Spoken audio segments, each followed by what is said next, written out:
De combien d'argent pensez-vous avoir besoin pour être financièrement en sécurité, indépendant ou libre? Et si c'était possible de définir un plan à suivre afin d'atteindre un ou plusieurs des 5 différents niveaux d'objectifs financiers? Tout cela est possible et vous pouvez même adopter plusieurs stratégies afin d'accélérer la réalisation de votre plan.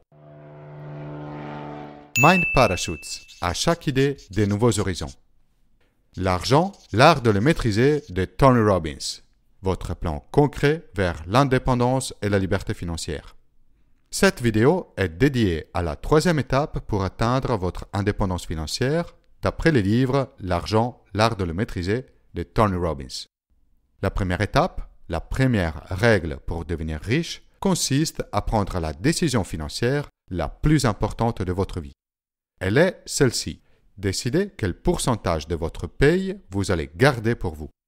La deuxième étape consiste à bien connaître les règles du jeu pour ne pas gâcher vos efforts d'accumulation de capital à cause d'erreurs de choix pour vos investissements. Pour cela, Tony Robbins démasque 9 mythes financiers, des fausses idées sur l'investissement auxquelles nous avons été exposés depuis tellement longtemps que nous avons fini par accepter comme vrai sans jamais vraiment les questionner. Aujourd'hui, vous allez réaliser la 3e étape, la définition de votre plan d'action pour atteindre vos objectifs financiers. Comment avez-vous répondu à la question du début de la vidéo? De combien d'argent pensez-vous avoir besoin pour être financièrement en sécurité, indépendant ou libre? Eh bien, selon l'expérience de Tony Robbins, très souvent, nous n'avons qu'une idée très vague de combien nous avons besoin pour atteindre nos objectifs financiers. Et, qui plus est, nous finissons souvent par imaginer un chiffre beaucoup plus élevé de la réalité. Résultat, l'objectif nous semble tellement loin et en dehors de notre portée que nous nous décourageons et nous laissons tout tomber même avant de commencer.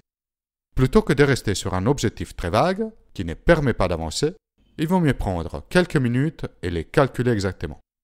De quels revenus issus de vos investissements avez-vous besoin pour atteindre vos objectifs? Rappelez-vous, l'objectif, ce n'est pas de cumuler le plus d'argent possible, ni de se comparer à son voisin pour voir celui qui a les jouets les plus beaux. L'objectif est bien de concrétiser les rêves que vous avez pour votre vie. Tony Robbins met en avant 5 différents niveaux, des étapes successives vers vos rêves financiers. Les voilà. La sécurité financière. À ce stade, les gains issus de vos investissements permettent de couvrir toutes les dépenses de base.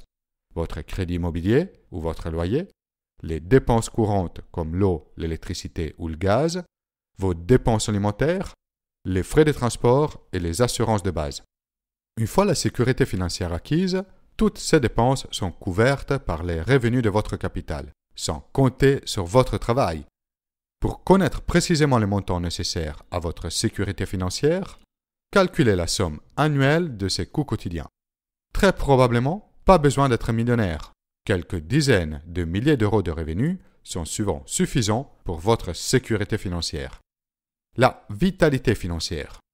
Ce deuxième niveau consiste à couvrir par vos revenus passifs, en plus des dépenses de base, une partie de vos petits extras. La moitié des dépenses pour vos vêtements et chaussures, la moitié des sorties au resto ou au cinéma, la moitié des petits plaisirs. L'indépendance financière. Une fois atteint ce stade, les rendements de vos investissements vous permettent de garder votre niveau de vie actuel sans besoin de travailler. Cela ne veut pas dire que vous devez à tout prix arrêter de travailler. Très probablement, vous aurez envie de continuer. Ce qui est important est que maintenant, vous avez le choix. Vous êtes finalement indépendant de votre travail. Quel est précisément le montant annuel de vos dépenses actuelles qui vous garantirait l'indépendance financière? La liberté financière. À partir de ce niveau, vous améliorez encore plus votre cadre de vie. À votre niveau de vie actuel, vous ajoutez 2 ou 3 luxes dont vous rêvez. Vous pouvez vous les permettre sans besoin de travailler pour les payer. Par exemple, vous pouvez avoir envie de voyager, d'acheter des œuvres d'art ou encore de faire des donations à des associations. Quel est le niveau de revenus passifs dont vous avez besoin pour être financièrement libre? La liberté financière absolue. C'est le niveau dans lequel vous pouvez vous permettre tous vos rêves sans plus de freins financiers. Tout le monde n'atteindra pas ce niveau, mais rêver et cultiver ses désirs peut être un moteur puissant. Vous pouvez aussi, par exemple, atteindre l'indépendance financière grâce à vos investissements et continuez à travailler pour vivre en pleine liberté financière. C'est à vous de décider la solution qui vous porte le plus de plaisir.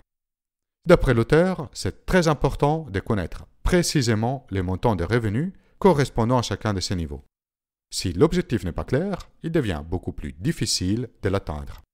Afin de vous faciliter les calculs, Tony Robbins a créé une application pour smartphone qui vous permet de connaître les niveaux de revenus pour chacune des étapes. Vous trouvez les liens vers l'application dans la description de la vidéo. Maintenant que vous connaissez vos objectifs, il ne vous reste que définir les plans pour les atteindre. Vous avez déjà décidé quel pourcentage de vos revenus vous allez investir. Peut-être vous avez aussi décidé d'investir un pourcentage élevé de toute future augmentation de votre revenu. Vous pouvez donc simuler votre chemin vers chacun de vos objectifs. J'ai cherché sur Internet une calculette qui vous permettait de faire ça de manière simple, mais je n'ai rien trouvé qui m'a plu.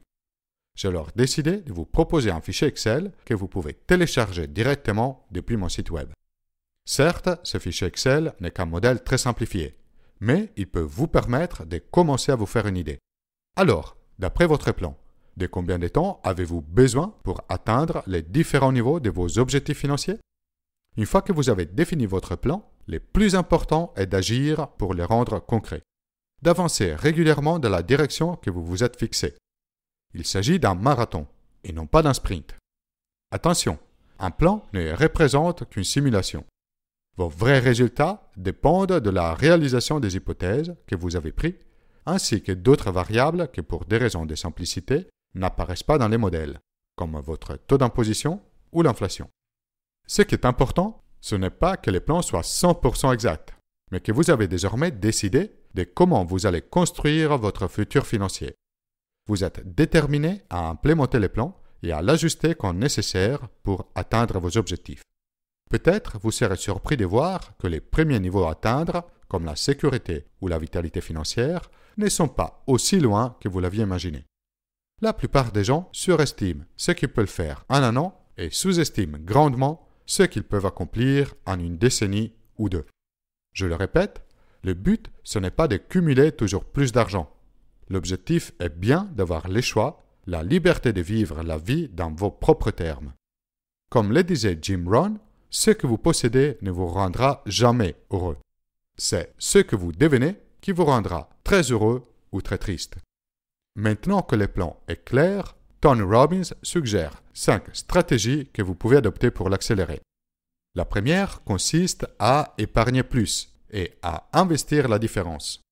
Observez de plus près vos dépenses et identifiez s'il y en a que vous faites mécaniquement, sans en avoir besoin et sans que cela vous fasse particulièrement plaisir. Y renoncer vous demandera peut-être un peu d'effort à court terme. Mais si vous arrivez à épargner et à investir quelques dizaines d'euros de plus par mois ou quelques centaines, vous pouvez facilement gagner quelques années sur votre plan. La deuxième est ma préférée parce qu'elle l'oblige à s'améliorer constamment. Elle consiste à gagner plus et à investir la différence. Comment faire pour gagner plus? Votre niveau de salaire d'aujourd'hui ou votre chiffre d'affaires, si vous avez une entreprise, dépend de la valeur que vous apportez sur le marché. La solution la plus simple, mais qui atteint vite ses limites, est de travailler plus longtemps. L'approche la plus maligne est par contre d'augmenter la valeur que l'on peut apporter aux autres, apprendre de nouvelles compétences, travailler sur son développement personnel. Rarement cette approche apporte des résultats dans l'immédiat, mais sur les longs termes, l'évolution peut être spectaculaire. La troisième stratégie est de réduire les coûts et les impôts sur vos gains financiers et investir la différence. Vous pouvez retrouver des idées de comment réduire des coûts sur la vidéo dédiée aux faux mythes financiers. Concernant les impôts, renseignez-vous sur les aides fiscales disponibles pour certains produits d'investissement dans le pays dans lequel vous vivez. En France, par exemple, vous avez les plans d'épargne en action, l'assurance vie ou les plans d'épargne entreprise. Le temps passé à choisir la solution optimale vous en fera gagner beaucoup sur votre plan financier. La quatrième stratégie est de trouver des meilleurs rendements pour vos investissements et investir la différence. Pour cela, augmenter les risques pour un meilleur rendement n'est pas forcément une bonne idée. Ce qu'il propose Anthony Robbins est de chercher des investissements avec un rapport asymétrique entre risques et bénéfices. Pour cela, la répartition de vos actifs est le facteur clé d'après tous les meilleurs professionnels de l'investissement interviewés par l'auteur. La 5e stratégie est plus drastique. Elle consiste à chercher un nouveau cadre de vie dans lequel vous pouvez maintenir, voire augmenter votre niveau de vie tout en réduisant vos dépenses et à investir la différence. Cela consiste à chercher des villes, voire des pays, dans lesquels le coût de vie est plus faible et qui augmente votre capacité d'investissement. Voilà, si vous avez pris le temps de calculer les revenus nécessaires pour atteindre la sécurité, la vitalité, l'indépendance ou la liberté financière, si vous avez créé les plans à suivre pour atteindre les différentes étapes de vos objectifs financiers, vous avez déjà dévancé 99% des gens qui avancent à tâtons dans le domaine de l'argent. Connaissez-vous précisément votre plan pour être financièrement en sécurité, indépendant ou libre? De quel levier disposez-vous pour accélérer l'atteinte de vos objectifs financiers? Laissez un commentaire ci-dessous. Vous pouvez soutenir la production de Mind Parachutes en faisant une donation via le site Tipeee. Téléchargez la main carte de cette vidéo et de toutes les vidéos précédentes depuis mon site internet mindparachutes.com. Si vous avez aimé la vidéo, inscrivez-vous à ma chaîne YouTube et partagez la vidéo autour de vous.